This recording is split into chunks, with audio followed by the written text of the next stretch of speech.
అవమానాలు పడ్డారు, ఎంతోమంది నాయకులను జైల్లో పెట్టారు, ఎంతోమంది నాయకులు ఇళ్ళ దగ్గరికి వెళ్ళి కూల్ చేశారు. ఆ రోజు పరదాలున్నాయి, చెట్లు కొట్టే పరిస్థితులు, ప్రివెంటివ్ అరెస్టులు, హౌస్ అరెస్టులు, ఎట్టు చూసినా గగ్గోలు. అమరావతి కావాలని రోడ్డు మీదకి వస్తే ఆడబిడ్డల్ని బూటి కాలుతో తన్నిన సందర్భాలు. ఇది ఏంటి తప్పు అంటే మాస్క్ అడిగిన పాపానికి సుధాకర్ని పిచ్చోడిని చేసిన సందర్భాలు. ఇది ఏంది అని అడిగితే డ్రైవర్ సుబ్రహ్మణ్యాన్ని చంపి డోర్ డెలివరీ చేసిన సందర్భాలు. వీటన్నిటి గురించి పోరాటం చేస్తున్నామంటే మాలాంటి వాళ్ళ మీద కూడా అట్రాసిటీ కేసులు పెట్టిన సందర్భాలు. అటువంటి సందర్భంలో నిజంగా ఒక్కగానొక్క కొడుకు ఈ సందర్భంలో నేను నారా భువనమ్మకి నేను థ్యాంక్స్ చెప్పాలి. ఎందుకంటే ఏ తల్లి చెయ్యని ఆ రోజు ధైర్యం ఆ తల్లి చేసింది ఈ రాష్ట్ర ప్రజల గురించి. ఏమండి, ఆ కుటుంబం ఎప్పుడు ఈ రాష్ట్ర ప్రజలకు అంకితం అయిపోవడమేనా? ఆ రోజు నేను భయపడ్డా. అదే యువగలం పేరిట యువత తాలూకా గలాన్ని ముందుకు తీసుకొని ముందుకు నడుస్తూ ఉంటే ఎన్ని మాటలు అన్నారండి. చేతిలో మైక్ లాక్కున్నారు, నుంచున్న స్టూల్ లాక్కున్నారు, వేసిన స్టేజ్ లాక్కున్నారు, బయటకు వస్తే కరెంటు తీసేశారు, ఒక సరైన ప్రొటెక్షన్ ఇవ్వలేదు, రాళ్ళు ఇసిరేవాళ్ళు, గుడ్లు ఇసిరేవాళ్ళు. అయినా అన్నిటికీ తట్టుకున్నాడు ఆ పెద్ద మనిషి. నిజంగా పెద్ద మనిషి అనాలి, ఎందుకంటే నేను నాకన్నా చిన్నోడైనా పెద్ద మనిషి అనాలి. ఆ రోజు ఈ రాష్ట్ర భవిష్యత్తు గురించి, ఆ రోజు అతనికి అధికారం కొత్త ఏం కాదు, తాత సీఎం, నాన్న సీఎం, ఆఖరికి ఆయన అప్పటికి మంత్రి పదవి చేసిన వ్యక్తి అయినప్పటికీ కూడా ఈ రాష్ట్ర యువత గురించి నేను ముందుకు రావాలి అని చెప్పుకొని వచ్చారు. ఈరోజు రెడ్ బుక్ అని మాట్లాడుతున్నారు. నీకులాగా గొడ్డళ్ళు చేతిలో పెట్టి కత్తులు చేతిలో పెట్టి యువకులను ముందుకు నడిపించే పార్టీ మాది కాదు. ఆ రోజు నుంచి ఈ రోజు వరకు అతని చేతిలో రాజ్యాంగం ఉంది. ఆ రాజ్యాంగాన్ని పట్టుకునే పాదయాత్ర చేశాడు. ఈ రాజ్యాంగానికి అనుగుణంగా నేను పాదయాత్ర చేస్తున్నా, ఈ రాజ్యాంగానికి అనుగుణంగా నేను పరిపాలన చేస్తామని చెప్పి ఆ రోజు ప్రజల నమ్మకాన్ని చూరగొని ఈరోజు ఈ కుర్చీలో కూర్చున్న సందర్భాన్ని కూడా మేమందరం చెప్పాలి. ఈరోజు అటువంటి సందర్భంలో ఈరోజు మనందరం చూసాం. అధికారం ఉన్నంత వరకు ఒకలాగా ఉంటుంది, అధికారం పోయిన తర్వాత ఒకలా ఉంటుంది. మా అన్నయ్యతో అన్నయ్య అని ఎందుకన్నారంటారా, గొడ్డలపాటి. ఎందుకంటే కొంతమంది ఎట్టకారంగా కూడా అనొచ్చు. ఎందుకంటే మీరందరూ కూడా ఒకసారి మనం ఆలోచన చేసుకుంటే ఈరోజు ఒక పక్క నుంచి 2024లో ఎటువంటి పరిస్థితులు ఆంధ్రప్రదేశ్ రాష్ట్రం మనలందరినీ ఎన్నుకుందో మనకు తెలుసు. ఎక్కడెక్కడ విదేశాల నుంచి వచ్చిన వాళ్ళు కూడా ఓటేయడానికి ఖండాంతరాలు దాటి సప్త సముద్రాలు దాటి ఇక్కడికి వచ్చి ఓటేసి వెళ్ళారంటేనే ఆ రోజు తెలిసింది మన నాయకుడి తాలూకా సత్తా ఏంటో ఈ ప్రపంచానికి, కూటమి తాలూకా సత్తా ఏంటో ఆ రోజు తెలిసింది. ఆ రోజు వచ్చిన తర్వాత నుంచి చిన్న కంపారిజన్ చెప్పాలి. ఆ రోజు ఒక దళితుడిని డోర్ డెలివరీ చేసి చంపేసి డోర్ డెలివరీ చేస్తే అదే చంపిన వాడిని ఇంట్లో పెట్టుకొని కౌన్సిల్కి పంపించి ఈ రోజుకి కూడా రక్షించే ప్రయత్నం చేస్తే నా నాయకుడు, మనందరి నాయకుడు P4 విధానంలో బంగారు కుటుంబాలను తయారు చేయాలని మార్గదర్శులతో కూడా వెళ్ళి ఆ దళిత కుటుంబంలోని తాలూకా విధి విధానాలు ఎలా ఉన్నాయి చూడటానికని వెళ్ళి అదే దళిత కుటుంబం వంటగదిలోకి వెళ్ళి టీ పెట్టి ఆ కుటుంబానికి ఇచ్చి తను కూడా వాళ్ళతో తాగిన నాయకుడు ఎవరైనా ఉన్నారా? నేను ఈరోజు ఛాలెంజ్ చేసి అడుగుతున్నా, అటువంటి నాయకుడు ఎవరైనా ఉన్నారా? నా అదృష్టం ఏంటో చెప్పిన, సార్ పెట్టిన టీ నేను కూడా తాగాను. ఆ రోజు నేను కూడా సార్ మీటింగ్లో ఉన్నా. ఆ రోజు నేను అన్నా, సార్ మీరు టీ ఎప్పుడైనా బోనముకి పెట్టించారో లేదో కానీ మా అందరికీ పెట్టే, నిజంగా మేము అందరం అదృష్టవంతులం సార్ అని. అటువంటి నాయకుడు అండి నా నాయకుడు. ఏం మాట్లాడతావయ్యా జగన్మోహన్ రెడ్డి, నువ్వు అక్కడెక్కడో కూర్చొని ఏం రాజకీయాలు చేస్తావయ్యా? నీ రాజకీయం ఎలా ఉంటుందో చెప్పనా? బాపట్లలో వరదలు వచ్చి రైతులందరూ కూడా నష్టపోయారంటే వరి కంకులు మునిగిపోయి మనమైతే ఏం చేస్తామండి, ప్యాంటు సగానికి మడత పెట్టేస్తాం.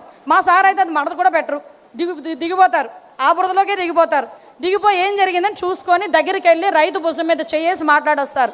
కానీ మనాడు హైటెక్ కదా, మనాడు ఏం చేశాడంటే అంతవరకు రెడ్ కార్పెట్ వేసుకున్నాడు. రెడ్ కార్పెట్ మీద వెళ్తే ఇక్కడెక్కడో ఈయన ఉంటాడు, అక్కడెక్కడో రైతు ఆ కంకిలు తీసి ఇలా చూపిస్తుంటాడు అన్నమాట. అప్పుడు ఆయన అది చూసి అది డ్రోన్ షాట్లు వేస్తారు, అది చూసి ఈయన అనుకుంటాడు అనమాట. బుడమేరుకి నేను ప్రత్యక్ష సాక్షిని. బుడమేరు వచ్చినప్పుడు సుమారుగా వారం రోజుల పాటు ఎక్కడ తిన్నారో, ఎక్కడ పడుకున్నారో, ఎక్కడ రెస్ట్ తీసుకున్నారో తెలియదు. తెల్లవారుజాము 4 గంటలకి ఆ రోజు బుడమేరు వచ్చిన రోజు నన్ను చూసి సార్ అన్నారు, అమ్మ అనితే వెళ్ళి పడుకో అని. టైం చూసా 4 అయింది. పర్లేదు లేండి సార్ వెళ్దామండి అన్నా. మళ్ళీ అట్నుంచి వచ్చారు 6 అయింది. 6 గంటలకి అధికారులందరినీ కూర్చోబెట్టి రివ్యూ చేస్తున్నారు. రివ్యూ చేస్తే సడన్గా సార్ అన్నారు, సార్ టైం చూసుకోవాలి 6 గంటలని. సడన్గా ఎలా చూసి అన్నారు, 7 గంటలకు అందరం 6:30కి అందరం కలుద్దామా అన్నారు. కార్తికేయ మిశ్రా గారు కూడా ఆ రోజు ఐఏఎస్ ఆఫీసర్ ఉన్నారు. ఇలా చూసి ఇంకెందుకు సార్ ఇక్కడే ఉండిపోతాం సార్, మీరు వెళ్ళి కాసేపు రెస్ట్ తీసుకొని రండి సార్ అన్నారు. అప్పటి వరకు మేము కూడా టైం చూడలే. అప్పుడు టైం 6. అంటే ఆ రోజు డే మొదలుకొని నెక్స్ట్ డే వరకు కూడా నీటిలోకి దిగారు. నీటిలో చూశారు, బురదలోకి దిగారు, ఆఖరికి మళ్ళా తిరిగి ఒక సామాన్యమైన పరిస్థితి వచ్చినంత వరకు కూడా ఆ ప్లేస్ని వదిలి కూడా రాలేదు. అది నా నాయకత్వం అంటే. ఏం మాట్లాడతాడు ఈరోజు కూర్చొని? ఈరోజు మనం అధికారంలో ఉంటేనే నాయకత్వం చేయడం కాదు. ఈరోజు సార్ సిద్ధాంతం ఎలా ఉంటుందంటే, అధికారం కోల్పోయినప్పుడు బాధపడడం కాదు, అధికారం లేకపోయినా అధికారం ఉన్నా కూడా పేదవాడికి సేవ చేసి లేకపోయినప్పుడు ఆయన బాధపడే తత్వం ఉన్న నాయకుడు. కాబట్టి అధికారం ఉన్నా లేకపోయినా నేను ప్రజల పక్షాన పోరాడతాను అని చెప్పి ఆ రోజు నుంచి ఈ రోజు వరకు కూడా పోరాటం చేస్తూనే ఉన్నారు. ఎందుకు చెప్తున్నానంటే, మళ్ళా వాళ్ళు తిరిగి మొదలుపెట్టారు. మొన్నటి వరకు ఎలక్షన్ ముందు వరకు వివేకానంద రెడ్డి హత్య చంద్రబాబు నాయుడు గారు చేయించారని నారాసుర రక్త చరిత్ర అని ఒక గొడ్డలు పెట్టారు. ఈ 5 సంవత్సరాలు అతగాడే కదండి సీఎం, అతగాడే కదా 5 సంవత్సరాలు సీఎం. 19 నుంచి 24 వరకు వాళ్ళ బాబాయ్ చనిపోయిన తర్వాత 5 సంవత్సరాల వరకు. మరి ఆ రోజు ఏం చేశారండి అని అడుగుతుంది నేను కాదండి బాబోయ్, వాళ్ళ చెల్లెళ్ళు అడుగుతున్నారు.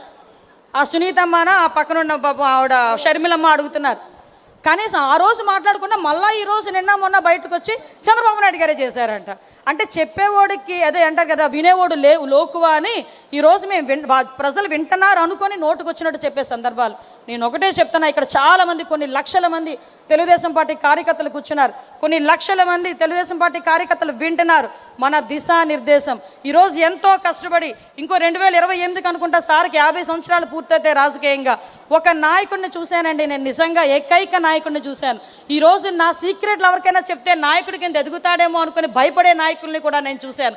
కానీ 50 సంవత్సరాలుగా ఆయన అక్కడ ఇంచుమించుగా 50 సంవత్సరాలు రాబోతున్న రాజకీయ చరిత్ర కలిగిన నాయకుడిగా మమ్మల్ని కూర్చోబెట్టి, మా మంత్రుల్ని కూర్చోబెట్టి ఏం చెప్తారో తెలుసా? నేర్చుకోండి అయ్యా, నేను చెప్తాను, చాలా చెప్తాను, మీకు వినే ఓపిక ఉంటే నేను చెప్పడానికి సిద్ధంగా ఉన్నా, మీరు రాజకీయం నేర్చుకోండి, అడ్మినిస్ట్రేటివ్ నేర్చుకోండి అని చెప్పి మాకు లాంటి వాళ్ళందరినీ కూడా సింగపూర్ పంపిస్తే అది కూడా వాళ్ళకి వేరే రకంగా ఆలోచించుకున్నారు. సింగపూర్ పంపించి ఈరోజు బయటికి వచ్చిన తర్వాత మేము అందరూ అనుకున్నారు సింగపూర్ విహారయాత్ర అని. కాదండి, విజ్ఞాన యాత్ర అండి సింగపూర్. మాకు మార్నింగ్ 9:30కి మీకు స్కూల్లో, నేను చాలామంది మా నారాయణ గారు ఇక్కడ చూస్తున్నారు, ఆయన 9:30కి ఎలాగైతే స్కూల్ బస్ ఎక్కిస్తారో మేము కూడా అలాగే ఎక్కాం నారాయణ గారితో పాటు. నారాయణ గారు కూడా ఆ రోజు 9:30కి స్కూల్ బస్ ఎక్కినట్టుగా కారు ఎక్కాం. ఎక్కి ఈవినింగ్ 7, ఒక్కొక్కసారి 7:30 కూడా ఎక్కిన సందర్భాలు కూడా ఉన్నాయి. అటు నుంచి 7 o'clock తీసుకొచ్చి పడేసేవారు మమ్మల్ని. Of course it's a wonder. నిజంగా అలాంటి చోట నేర్చుకోవాలి. ఎందుకు చంద్రబాబు నాయుడు గారు నేర్చుకోమంటారని చెప్పడానికి అదొక ఉదాహరణ. ఇలాంటి నాయకుడు ఉన్న తర్వాత, ఇలాంటి వ్యక్తిత్వం ఉన్న తర్వాత ఇంకొకటి చెప్పి నేను ముగిస్తానండి. ఎందుకంటే మత్స్యకార భరోసా కింద మొన్న రీసెంట్గా చంద్రబాబు నాయుడు గారు ఒక ఇంటికి వెళ్ళారు. నిజంగా వెళ్ళాలనుకుంటే ఈ ఊర్లో కూర్చొని బటన్ నొక్కొచ్చు. ఎందుకంటే అతగాడు ఇంతకుముందు బటన్ నొక్కేవాడు బయటకు వెళ్ళాడంటే పరదాలు కట్టాలి, లేకపోతే చెట్లు నరకాలి, ఇంచుమించు 5,000 మంది పహారా ఉండాలి, గంతకాలు తవ్వాలి. నిన్నే చెప్పారు సార్, గంతకాలు తవ్వేవారంట చుట్టూను. నల్ల చున్ని వేసుకోకూడదు, నల్ల బొట్టు పెట్టుకోకూడదు, నల్ల రిబ్బన్ కట్టుకోకూడదు, అతగాడు అన్ని ఆంక్షలు ఉండేవి. కానీ మన నాయకుడు ఏం చేస్తున్నారంటే, ఒక సంక్షేమ పథకం ఇవ్వాలంటే నేరుగా వాళ్ళ ఇంటికి వెళ్ళి కూర్చుంటున్నారు. వాళ్ళ ఇంటికి వెళ్ళి ఉండడమే కాకుండా వాళ్ళు చేపలు ఎలా కొంటున్నారు, ఎలా అమ్ముతున్నారు, జీవన విధానాలు తెలుసుకొని ఆయన వాళ్ళతో పాటు, నేను ఎందుకు ఇది మెన్షన్ చేస్తున్నానంటే, వాళ్ళతో పాటు కింద కూర్చొని భోజనం చేశారు. కొంతమంది నాయకులు ఉంటారండి, కొబ్బరికాయ కొట్టాలంటే పంతులు వెళ్ళి రాయి ఎత్తారు పైకి. కొబ్బరికాయ కొట్టాలంటే పంతులు రాయి ఎత్తితే అప్పుడు కొబ్బరికాయ కొడతాడు. అలాంటి వాళ్ళు కూడా ఇతని తాలూకు వయసు గురించి మాట్లాడుతున్నారంటే ఇంక సిగ్గుందా అని అడుగుతున్నాను ఈరోజు. అటువంటి ఒక సైకో గొడ్డలి పార్టీ నాయకులు మళ్ళా బయటికి రావడానికి, కళ్ళబొల్లి బాటలు బయటికి రావడానికి ప్రయత్నం చేస్తున్నారు. నేను ఒకటే చెప్పబోతున్నా ఈరోజు ఒకటే చెప్పబోతున్నా. మన నాయకులందరూ ఉన్నారు, కార్యకర్తలు ఎలాంటి వాళ్ళు మనకు తెలుసు. ఈరోజు గౌరవ నారా లోకేష్ గారు ఈరోజు ఎన్నో కంపెనీలు తీసుకొచ్చి, ఇంకొక విషయం చెప్పాలి, మన సాధారణంగా మన ఇంట్లోనే జెన్జీస్ అని జెనాల్ఫాస్ జనరేషన్స్ అన్నీ ఉన్నాయి. వాళ్ళకి అర్థం కానిది ఏంటంటే, మా జనరేషన్కి ఉద్యోగాలు ఇచ్చింది ఆయనే, ఇప్పుడున్న జనరేషన్కి ఉద్యోగాలు ఇస్తున్నది ఆయనే, జెనాల్ఫాకి కూడా ఉద్యోగాలు ఇవ్వబోయేది ఆయనే. దానికి సంబంధించిన కార్యాచరణ 2047 వరకు చేతిలో పట్టుకొని తిరుగుతున్నారండి ఈయన. ఇలాంటి వ్యక్తులు ఉన్నంత వరకు జెన్ ఆల్ఫా కాదు కదా, జెన్జీస్ కాదు కదా, ఎవరైనా చదువుకుంటే చాలు మీ ఇంటికి ఉద్యోగాలు తీసుకొచ్చే స్థాయికి మేము తీసుకొస్తామని గౌరవ నారా లోకేష్ గారు ముందుకొచ్చి చెప్పే సందర్భాలు కూడా ఉన్నాయి. ఇంకా 28 సెకండ్లు ఉంది సార్. ఇంకొక విషయం కూడా చెప్తున్నాను సార్, నారా లోకేష్ గారు తీసుకొస్తున్న ఐటీ కంపెనీలకి ఇంతకుముందు మేము చదువుకునేటప్పుడు ఉద్యోగాల గురించి మేము వెయిట్ చేసేవాళ్ళవి. కానీ ఇప్పుడున్న జనరేషన్ ఏం అదృష్టవంతులయ్యా, ఉద్యోగాలు మీ గురించి వెయిట్ చేస్తున్నాయి. That is Gen Zs. నిజంగా చెప్పాలంటే అదృష్టవంతులని చెప్పి ఈరోజు చెప్పాలి. అటువంటి నాయకులు ఉన్న చోట, అటువంటి నాయకత్వం పనిచేస్తున్న చోట దీన్ని నిలబెట్టుకోవాల్సిన అవసరం ఉంది, దీన్ని సస్టైన్ చేయాల్సిన అవసరం ఉంది. మన రాష్ట్రం బాగుపడాలన్నా, మన కుటుంబాలు బాగుపడాలన్నా, మన విలువలు పెరగాలన్నా, మనం గౌరవంగా బతకాలన్నా ఈ ఎన్డీఏ కూటమి గవర్నమెంట్ ఈరోజు ముందుకెళ్లాల్సిన అవసరం ఉంది. ఇంకో 15 సంవత్సరాలు కాదు, 20 సంవత్సరాలైనా ఇదే గవర్నమెంట్ ముందుకెళ్తేనే 2047 నాటికి ప్రపంచంలోనే మొదటి స్థానంలో ఆంధ్రప్రదేశ్ ఉంటుంది అని రాసి పెట్టుకోమని ఈ మహానాడు సాక్షిగా చెప్తున్నా. దీనికి ప్రతి ఒక్క కార్యకర్త కూడా ముందుకు రావాలి. ఇప్పుడు జరిగే ప్రతి ఎలక్షన్ మనదై ఉండాలి. ఇందాక చంద్రబాబు నాయుడు గారు వీడియో ఒకటి వేస్తున్నప్పుడు చంద్రబాబు నాయుడు గారు అని నేను అని చెప్పినప్పుడు ఇక్కడ ఉన్న వాళ్ళందరం కూడా క్లాప్స్ కొట్టాం. ఆ మాట పదే పదే పదే పదే వినాలి అని చెప్పి ఇక్కడ సంకల్పం తీసుకొని వెళ్దాం. ఆయన ఎవరేం చేయగలరండి? 24 క్లైమోర్ మైన్స్ ఏం చేయలేకపోయినాయి. ఆయన దృఢ సంకల్పం అలాంటిది, అతని తాలూకా తపన అలాంటిది. మనకి ఏదైనా మంచి చేయాలని తపన, అటువంటి తపన కలిగిన నాయకుడు, తపన కలిగిన యువ నాయకుడు సారథ్యంలో ఈరోజు మనందరం పనిచేస్తున్నాం.